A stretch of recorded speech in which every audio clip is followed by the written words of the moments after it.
Hello and welcome to episode 129 of the Book Wars Pod. I am Chris.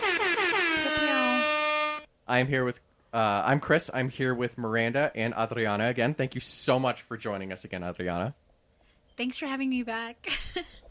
Adriana, as you may remember from last week, if you listened, is our guest host. She's at Celestial Intent on Twitter, and she is the host of the Starships podcast on the Clashing Sabers podcast network, and she is joining us to continue reading A Crash of Fate by Zoraida Córdova, chapter 12 through to the end of the book. Obviously, and of course we have Kristen on the soundboard, as always. Obviously we have a lot of angst to talk about, but before we do that, what is everyone drinking today? Miranda? I am drinking pub beer by our friends over at 10 Barrel Brewing Company.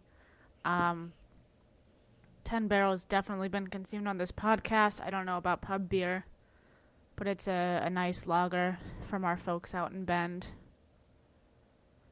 It tastes like beer. It's a high endorsement, beer. Truly. It's a good cheap beer. I like it. Yeah, I'm with you. like kind of impulse bought like this case of it on the way home from my folks on Friday. Because I went to buy wine. I was like, let's see what beer. And I was like trying to pick up a specific beer. Didn't have it there. But I was like, oh, look at this. It's like $15 for 18 beers. Let's go. What were you looking for? Sorry. I was looking for Kona beer. Oh, yes. But they don't have that at that new season's on Lombard. Yeah, you gotta go. It's kind of a basic bitch beer. You gotta go somewhere else I had to go besides pick it up new at seasons. Freddy's. Yeah, I was gonna say they would have that at the grocery store though, the regular one and not the bougie one. Mm-hmm. Sorry, I'm not on this podcast. Adriana, what are you drinking, if anything? I am drinking the original Bartles, I think that, and James, spelled with a Y. Sure. Premium wine cooler, cucumber and lime. I love it. You're drinking a wine cooler. That's amazing. I've never tried it. This is my first time. You will get to see. Is it in a can? It's in a can. Oh, Yes. cool. Oh, it's like, pretty. Yeah, I like the stripes. It there was would be some also sort an of impulse foil. buy because we were at Smart and Final and the line was really long. And we would just happen to be standing in front of the alcohol case for a good 5-10 minutes. So. That's how they get you every time. What is Smart and Final? Is that like our grocery outlet? Oh, Smart and Final is great. It's like I think it's just a California thing. But like, what's the? Yeah, I mean, don't it's know like her. It's like a Costco, but you don't need a membership. Yeah, that's a Like a great way Winco? to describe it. Kind of like a Winco. Okay. They sell stuff in bulk. Like if you have like a restaurant or anything like that, so they have like a lot of bulk stuff. And this is actually really tasty.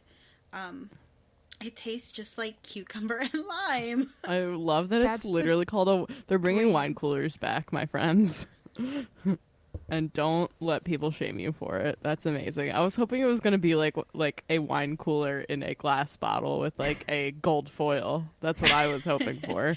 And then you would have had to like go out on a boat or something later. Sure. That's where those are consumed. Oh, Chris, you're not drinking. I am glad not. that it's I have delicious. no beverages.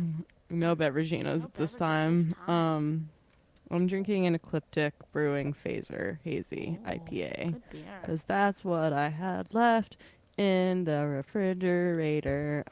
Ecliptic Brewing, 6.5% alcohol by volume. We love this because they're a whole space-themed brewery. I have absolutely had them on the podcast before, as I had has them Miranda. last Oh, week. yes. I think that's probably right. Yeah. This one says, juicy and unfiltered, Phaser Hazy IPA stuns with a lively array of fruity hop notes. You might like this, Chris. Also, it's just like a pretty can. I like their... That is a Although, nice can. I don't know what they've needed to do, but I think maybe, like, they used to have, like, full can wraps. They're doing something very funny right now where they're just, like, they're getting, like, these generic cans and then putting stickers on them, and I'm like, what is happening? But that's good. Hopefully it's just because they're busy. Yeah, That's what we're they got hoping. bigger things to worry about right now. They make great fucking beer, man. They're wonderful. Okay. I guess you guys can Star Wars now. Thanks, Mom. I mean, we've definitely done worse. We've talked about beer for much longer than this. It's a trap! Including, I think, last week. So,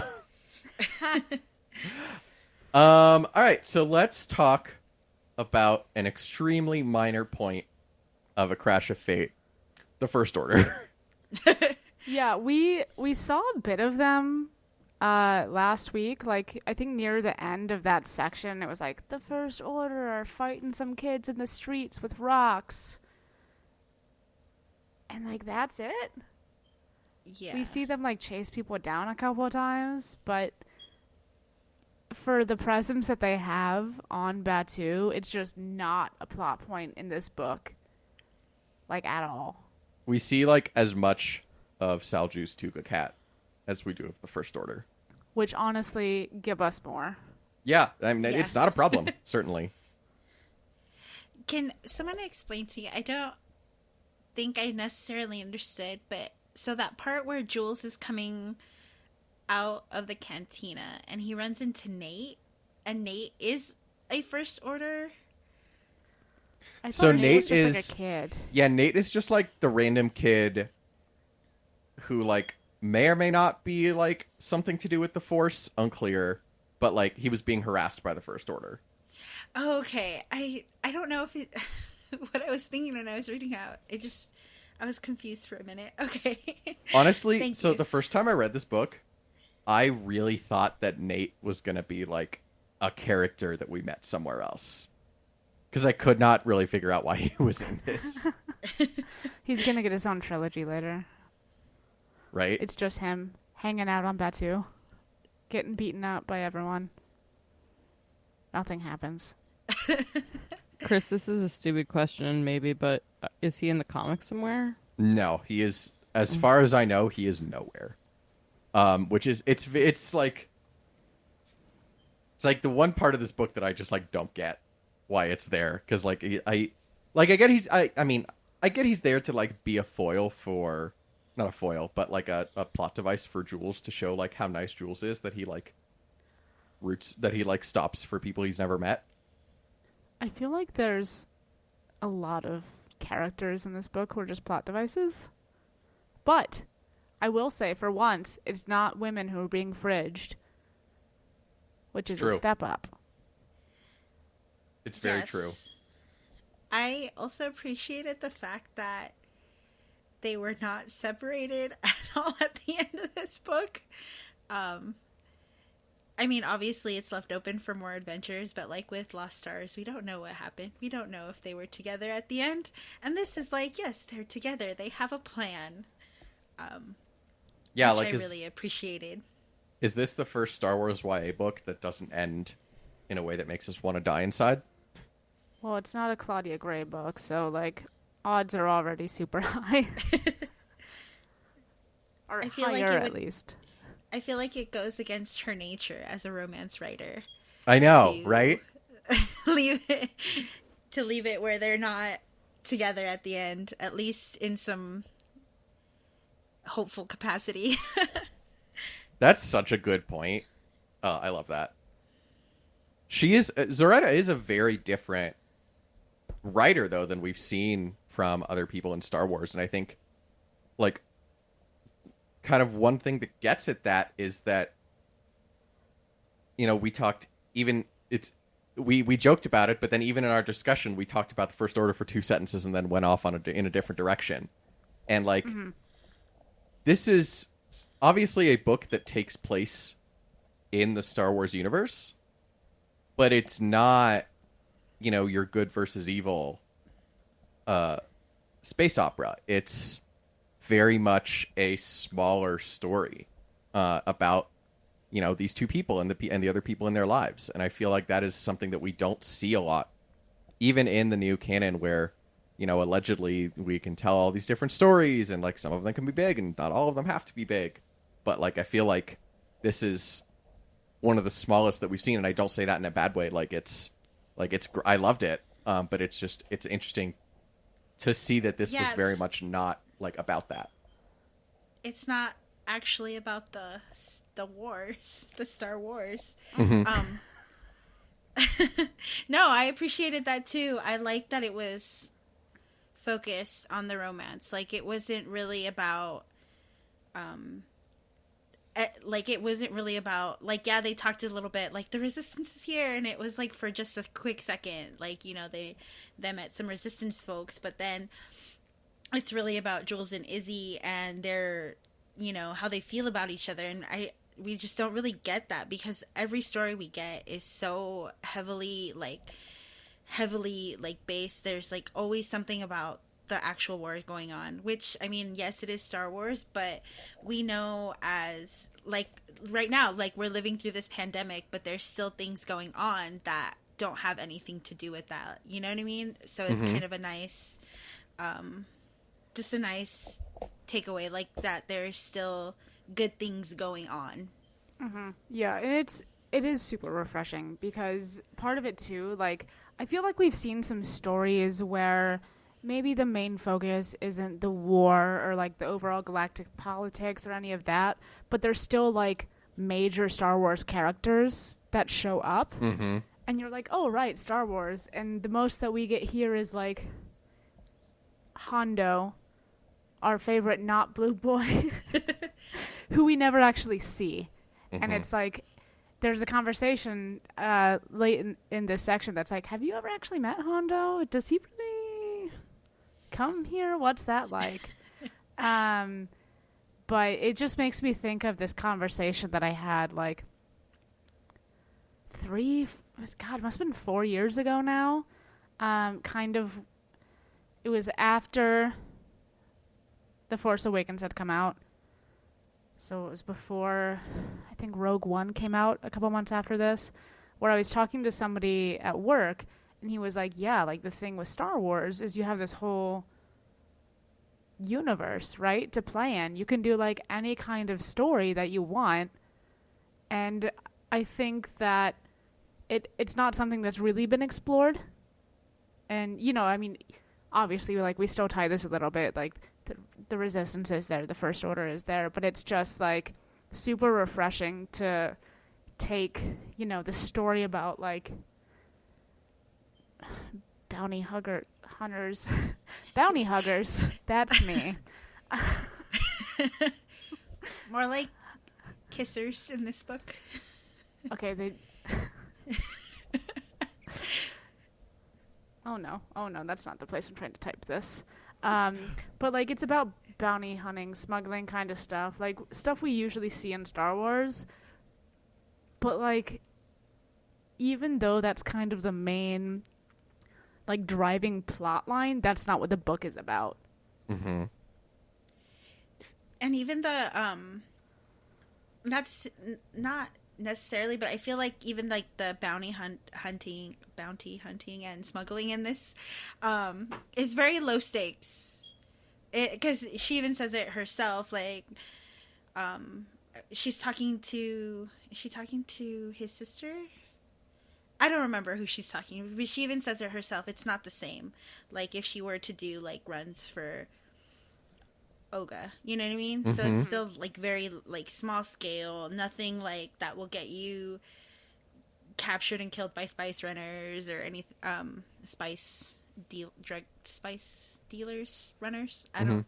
Yes, whatever, something. It is super interesting, and it's funny because I know that like an opinion that some folks have about like what they want to see from the universe is more stories that don't have to do with you know, even if it's in the same timeline, that don't have to do with the Star Wars we know, that don't have the Force in them.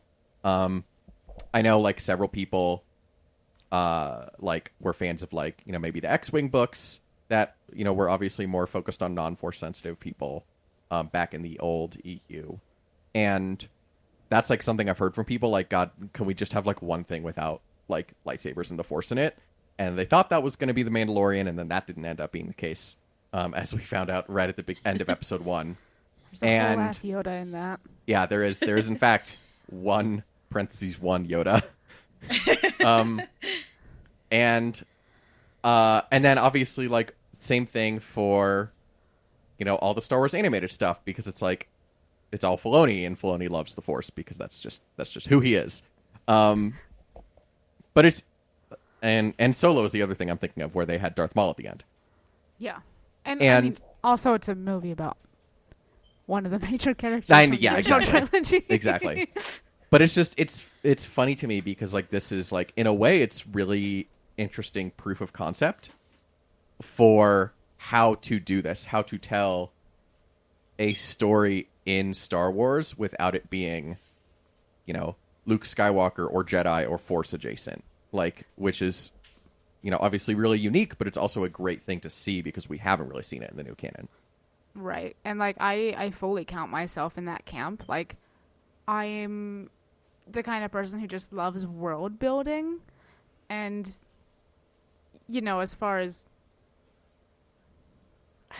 not we know, but, like, as far as storytelling can get us, like, the galaxy is infinite, basically, because there's so many different planets and systems and beings and all this other shit that we can be like, oh, okay, this is cool, let's tell stories.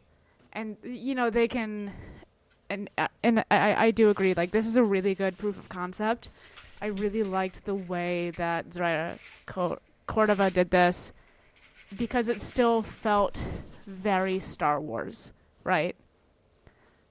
Like, it's still that kind of, like, ooh, we're on this planet, there's a mission, oh god, stuff is happening. I don't know, but, like, it's good content. And first of all, I hope that they give her more opportunities, because this is good. But that's maybe a wrap-up chat. Yeah, I know that Zoraida has, in the Clone Wars middle grade book that just came out, she has a story where she writes Ventress, which I have not read yet, but I'm very excited to. And I also know she has a story in the upcoming From a Certain Point of View book for Empire. So hopefully we do keep her in the Star Wars, the stable of authors, because she's a delight. Yes. This was a fun book, and I think like the movies, you know, I really enjoyed, like, Solo, because it was, like, very low stakes. It was just fun, and this is very similar to that. It's low stakes, just super, like, fun shenanigans. So definitely a good quick read. Yeah. I was surprised at how quickly I read this.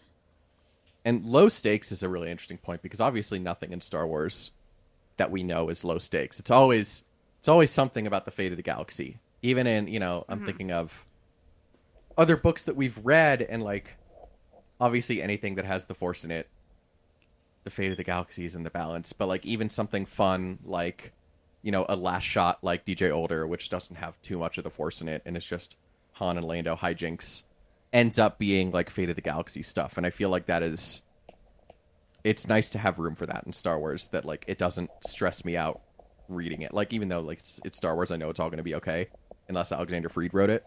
But, like, or Claudia Gray. Yeah. I mean, Claudia Gray, everything's going to be okay. I'm just going to hate myself at the end of it. I'm going to cry a lot, probably. But I mean, I don't think it's that different. Like, everyone dies that you fall in love with. We're doomed. Nobody died in this book. Well, I mean, except for their parents. They don't count. They don't count. It's Star Wars. We don't count it when parents die. We don't count it. Exactly. I mean, nobody died on the page. main characters. Yeah. Yeah. Even Lucky made it. I was like very worried for Lucky the first time I read this. The bird. I was like very concerned that they weren't gonna make it. I forgot that there was a bird because I like read most of this section the other day and then finished it earlier today. And then the bird just like shows up again to save the day, and I was like, yes, this burb. Hello there. The bird is Alec Guinness.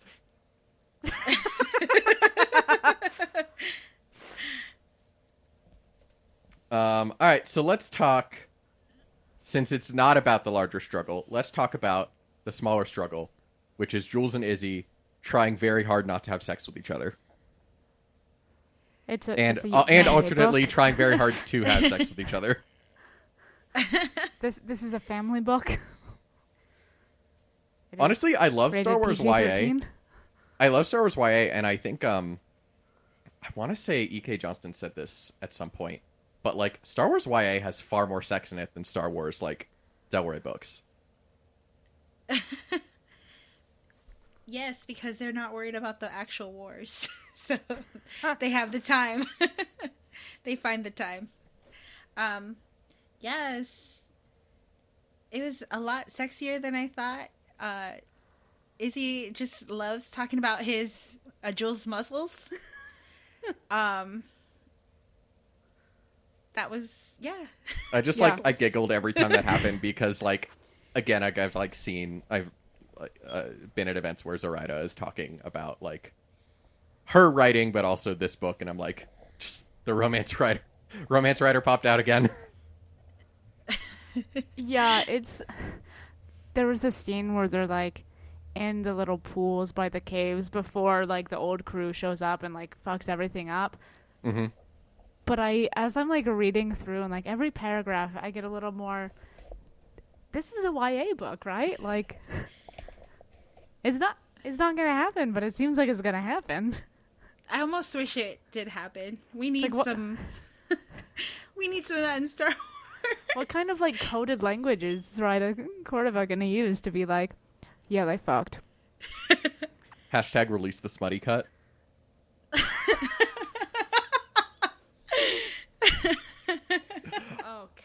Okay. Wow. But it's Look at the size of that thing. oh my god. She's talking about the muscles, folks. It's the Yeah. muscles. Yeah. Because I know what even Anatola makes a comment about his, because he's all naked. Yeah, when they even capture Anatole him. Yeah, isn't she like 30? Like I feel like she's like significantly older than him too. And she's just like ogling him. I don't think He's got that. muscles. I didn't get that vibe because I feel like Damar kind of had like a thing for her, but I don't. But it's an older. Maybe I don't know. I don't know. I kind of put her like vaguely in her 20s, probably. I would say older, like late 20s. Yeah. Yeah. 'Cause, like I think Izzy's what 18. in 18. this book? 18. Damar's probably like 19 or 20. Jules is Sure. 19. I can't imagine that Anna's like too much older, but who's to say? I don't know. I'm a lesbian. We love older women. Like, have you seen Kate Blanchett? I mean, Kate Blanchett also is immortal and a goddess, so Yes. that's She that's more is- the force part, not the day-to-day interaction part. Yeah, I don't know. I feel like I don't know. I didn't get that vibe that she was too much older than them. But who knows? Maybe she is, because her crew had a lot of like, well, not Oxen,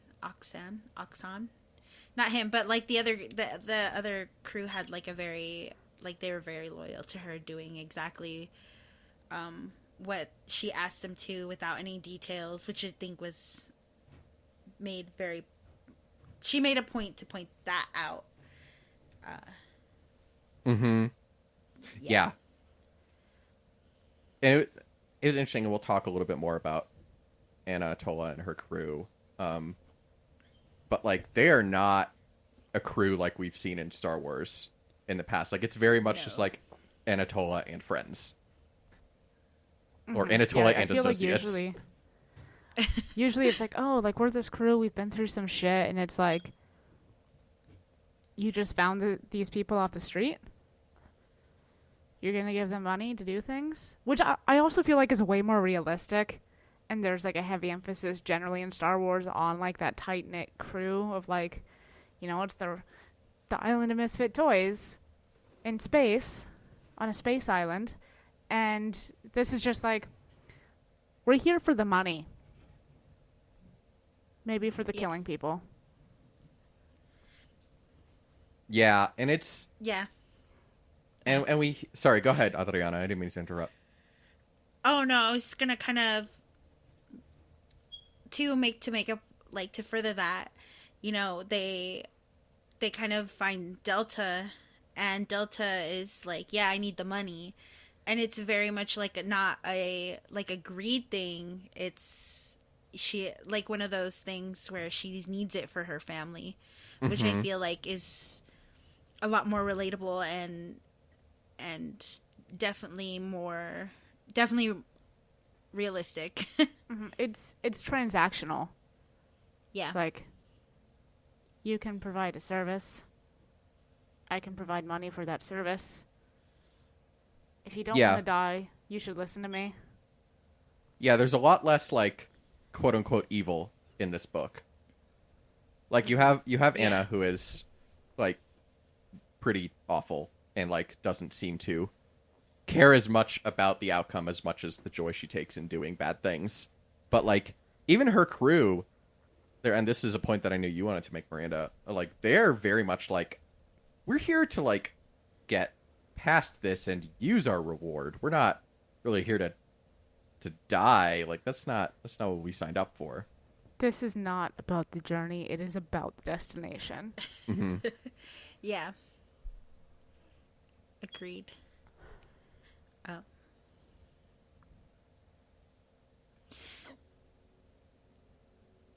Miranda just made a face like she either wanted to say something or I had a was trying very to bad sip of beer. No, it was a good sip of beer, I promise. I was just trying to remember how we were relating that to the this is about a love story? Were we at that part? We've talked a lot we since skipped that. we skipped around a little bit. Since we talked about Anna, I went to the point. I was going to give you space to bring up your point without giving you shit about how none of us knew what it was. Okay, I can do that. So, you know, we've I obviously... just want to say that I am not the one who skipped around on the No, outline that was me. I'll once. own that. I'll own that. Because I get so much shit for not knowing where we are in the outline and skipping around.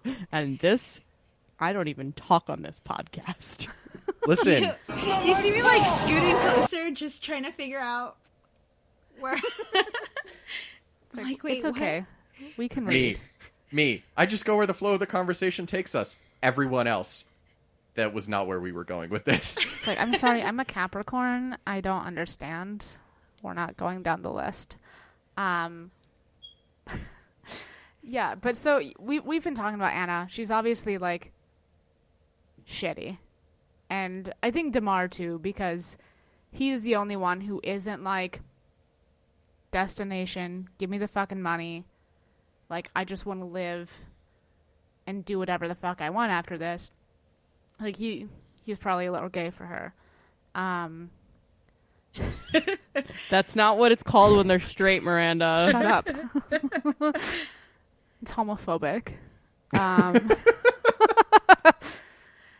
And, like, everyone who isn't Damar just kind of hates her. Like, it was super easy for Izzy to be like, she doesn't... This is a bad idea when Delta's, like, taking her on the speeder or whatever to meet her death. And it's like, oh, you know what? You're right. I don't want to cross Olga because she's really in charge here. And, like, I was expecting there to be this whole thing, you know, like, her really explaining it. And it was like, oh, no, I don't know this girl from off planet. I do know how to survive. And, like, I think that really comes out, you know, the fact that there is no real connection. Like, we see Oxen, who has a name, which is Oxen. Not Unkar plot. It was the Unkar plot. It was close to Unkar plot. It started with a vowel, I'll give you that. And there was a K in it and an N.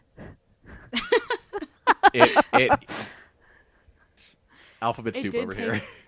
It did take me a minute or two to remember what I was talking about when I originally wrote it in the outline, but it's fine. But, like, you know, you see it in the climax of the fucking book. You know, like, everyone's there. She's got the detonator in her hand, like, ready to blow up this whole fucking farm, like, ready to go out in a blaze of glory, go down with her ship. And Oxen's like, bitch, no. I want to live. And just, like, ruins her whole thing and, like, saves the day. Also, I don't think along those veins, like, she's, like, as badass as she, you know, thinks herself to be, because Izzy was like, oh, it's Anatola and she's a big deal, and, like, on Batu, on this outer rim, like, little teeny, there's 3 places to go. Batu, she's not even, like, a blip. She's, like, super insignificant, and I don't know where I was going with that, but I just thought I'd point it out.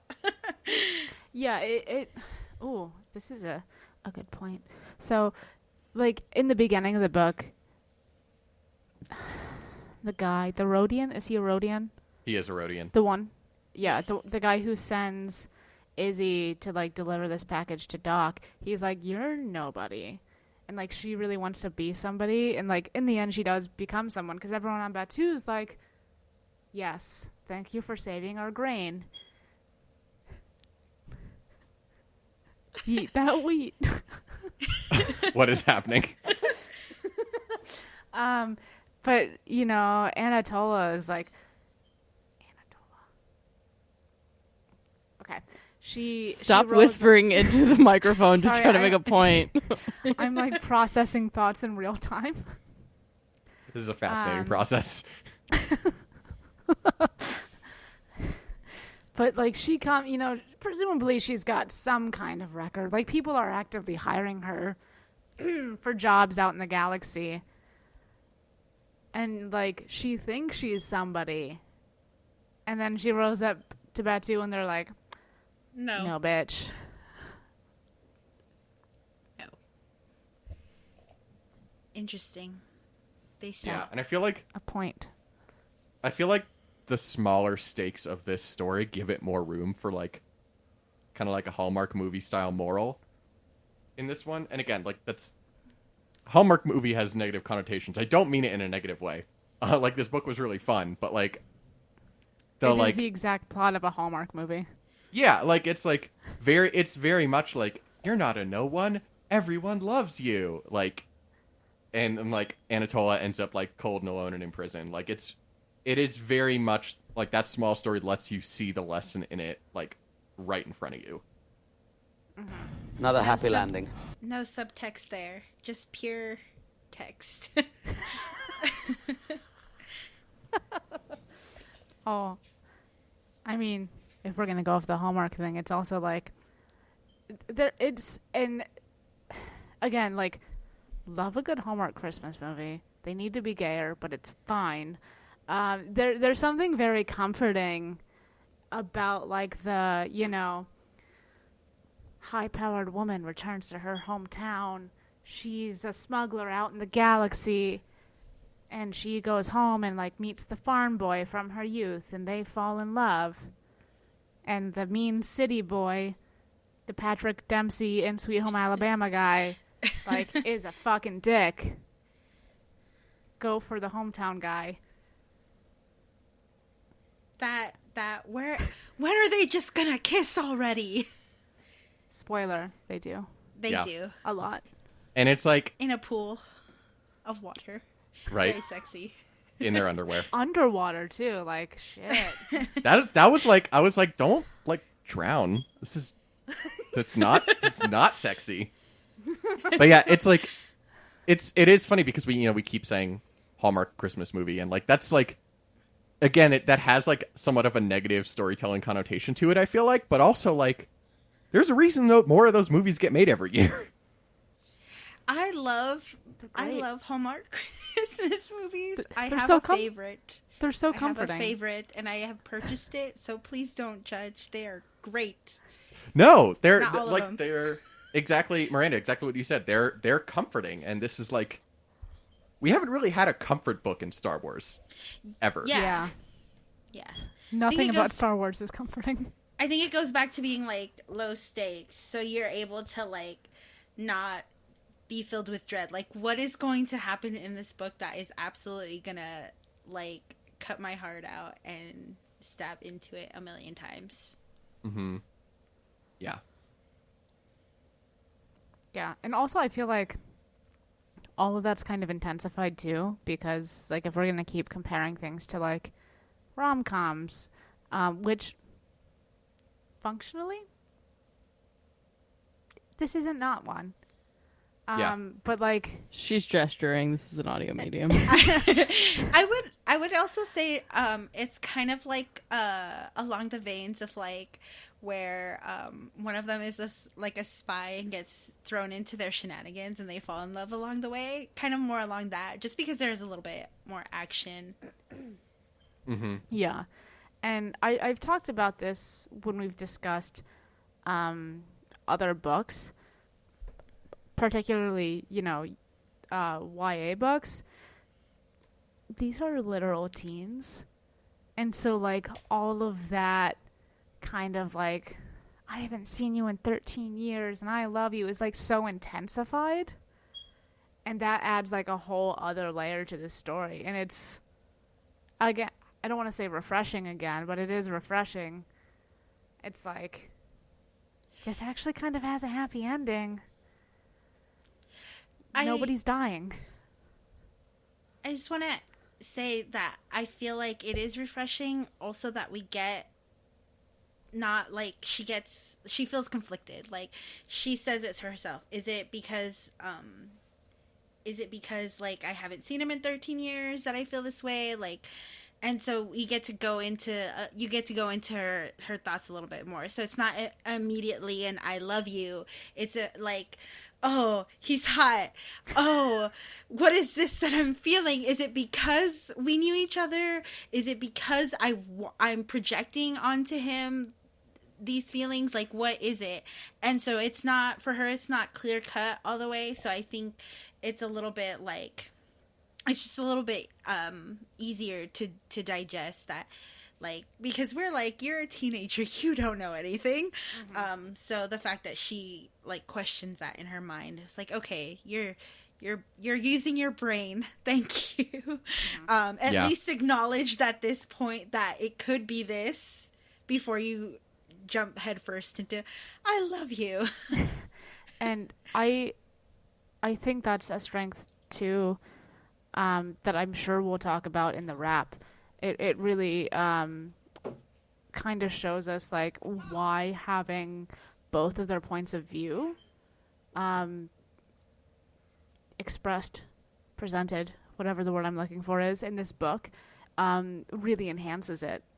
Because like if it were only from, Jules' point of view, like we don't know what she's thinking.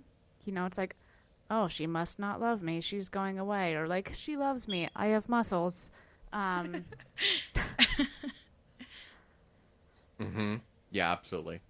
And another thing that I love about like it being a YA book is that like that's part of why it's small. Because like when you are a teenager, like it feels like the end of the world when you have a crush and you don't know if they like you back.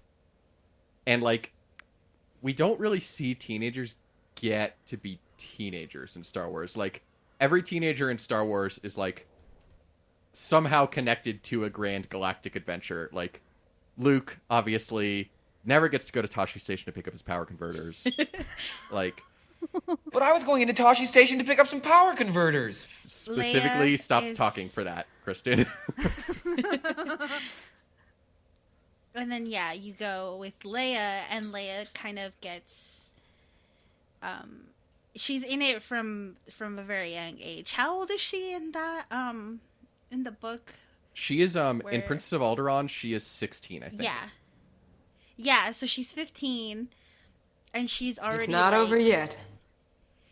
In the throes of it. Like there's no really opportunity for her to be a teen.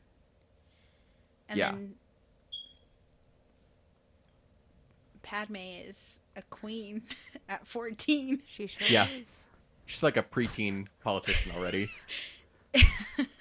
But it's nice because like we don't get to see teens be teenagers. We don't get to see children be children in Star Wars because, and again, part of this is because they're movies for children, and if you're a child, you want to see yourself as the hero, and the hero goes out and saves the galaxy.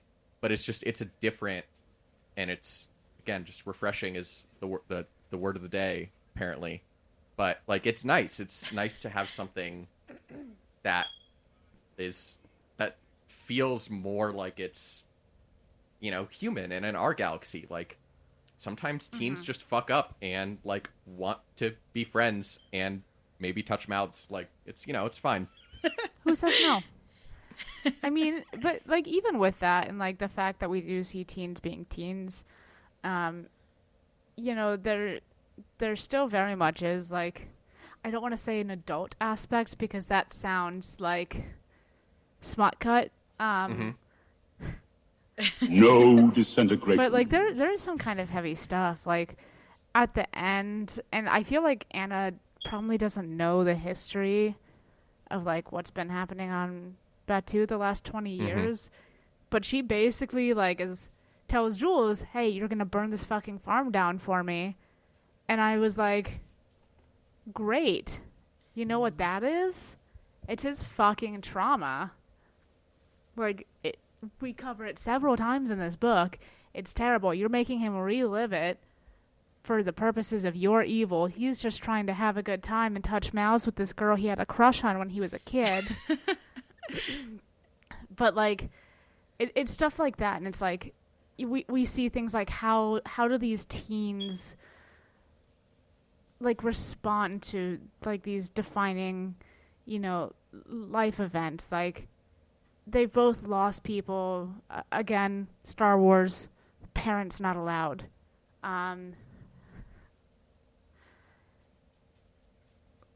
Like he's lost so many people, and he's just like this big-hearted, warm guy, and Izzy like kind of pushes people away, and like, you know, these are real responses to trauma, to loss, to life being life. This was not my point. I'm just kind of talking until someone else starts. Oh yeah. Okay, so. Okay, kind of how, like you mentioned, how they both lose, but then it's very clear how, like, different they are. Like, she spends a whole year with, Izzy spends a whole year with Damar, and she's not really, like, he leaves, and she's not, like, she's more upset about the fact that it was her birthday, than anything else. And she even says it herself, like, she doesn't even know if she really loved him, or if she was just lonely. And then you have Jules, on the other hand, who, was it Tap? That he feels protective of Tap, because Tap is like, his father died to save Tap. Did I read that correctly? Yes. Yeah, so here she is, kind of, like, I'm here because I don't want to be alone, but I don't really care about this guy, and he's just kind of like a means to not be lonely. And then on the other hand, you have like Jules, who's like, he, like you said, I think you said before, like, he'll stop and just try to be nice to whoever he sees, and, you know, he cares about everyone in Batuu, and like he doesn't shy away from showing how he cares. And I mean, I think it's a testament to the writing of that and like how that's really described and shown in this book. Like that is some very Star Wars shit. Like when you were talking about Izzy, like how she deals with that, I'm thinking about Han Solo, right? Yep. Like he's seen his shit, he's just like pushing it all away, like, no, I'm gonna be doing this. And I mean, there also is like the, you know, what role are they serving in the galaxy portion to that, but it's very much like, I have feelings, I don't want to acknowledge them because that's how people get hurt. And like, this has happened to me before. And then like, you know, like you said, like Jules is the opposite, and I'm trying to think of a good character to relate that to. Coming up a little short, but like we definitely see that, right? I've got one. Okay. Luke Fair. is like Jules is very Luke-like in his interactions with other people. He also loves power converters. Both of them big power converter fans. But no, it is, and I completely agree with everything you said about Izzy being very Han-like. It's like we see these like similar circumstances and different decisions that they make, and we see this kind of like opposites attract relationship that they have. And like obviously in canon versus in headcanon, the Luke Han relationship might not come out the same way, but like it's Go. Indeed. But it's like it's great to see that dynamic where like you have people who are friends and they think they're idiots, and people who are in love and still think they're idiots, and like confronting each other about how both of them are wrong about how they view the world. And it's like it's this great kind of it's like Star Wars in a nutshell of like this relationship. And you even see it like directly with you know, Jules thinking that Izzy leaves at the end, right? Mm-hmm. You know, obviously Star Wars, the movie, A New Hope, Han fucks off. Like, he gets his, but then he shows up at the end to, like, save the day so that Luke can destroy the Death Star. And here, like, after all this build-up, you know, Izzy and Jules have just been pining for each other this whole, I almost said movie, it is a book. But, like, you know, he sees, like, a couple of ships in the sky, and he's like, oh, shit, that one's hers. But then she rolls into the cantina like, I let Salju take it for a spin. I'm still here. It's, like, very much the... It's not performative going away. It's, like... It's not it being interpreted as it, but it's like, oh, you thought I left, but actually I do have a heart somewhere. Again, going back to the Hallmark tropes, like that's a common. I was gonna say that's like fairly common in the Hallmark tropes, and again, talking about like it's interesting how you said like Izzy's the Han, because that is also something that you see in like Hallmark tropes, like where the girl is like the like, you know, and the one that comes to mind is Pride and Prejudice and Mistletoe maybe. But anyways, like they like gender reversal where the girl is Darcy and the guy is Luke. So that too plays into it, and I just thought I'd point that out because I thought it was really funny when you were talking about it. Just very big surprise bitch, bet you thought you'd seen The Last of Me vibes in that scene. It works. Everyone's happy. It They does. get to celebrate. All right, so let's leave it there. We have one more episode coming up on A Crash of Faith by Zoraida Córdova. That'll be coming next week. In addition, next week we're going to be wrapping up Resistance Reborn by Rebecca Roanhorse. We're very excited about that one as well, and we will announce our special guest host on Twitter in the next couple days, I think. In the meantime, hit us up on Twitter, Instagram @BookWarsPod, and then email us, bookwarspod@gmail.com. And rate, review, and subscribe to us and the Toshi Station. Radio Megafeed is the best way for people to discover the show. We're still asking people, and for the foreseeable future, asking people not to donate to the Patreon or give us coffee. Please continue to give to racial justice organizations that are near and dear to your heart. We were going to pick a raffle winner today, and then had depression. So that'll happen next week. Thank you for your patience there. But it's going to be great. You're so excited for the prize pack. It's going to be awesome. Our theme song is Whiz Bang by Poddington Bear. Our logo and artwork are by Joe Butera Design. And our audio and production are by Kristen Cerisi. And again, our guest host is Adriana at Celestial Intent. Thank you so much for joining us again, Adriana. Thank you. This has been so much fun. I love you guys. We love having you. This is the best. And Adriana will also be back for the wrap-up next week as well. So for Hey, all Chris, of us... tell the people where they could find her. At Celestial Intent. And also, she is the host of the Starships podcast on the Clashing Sabers podcast network. So for all of us, Kate, Miranda, Kristen, Adriana, I'm Chris. Thank you for listening to the Book Wars Pod, and we'll talk to you next week.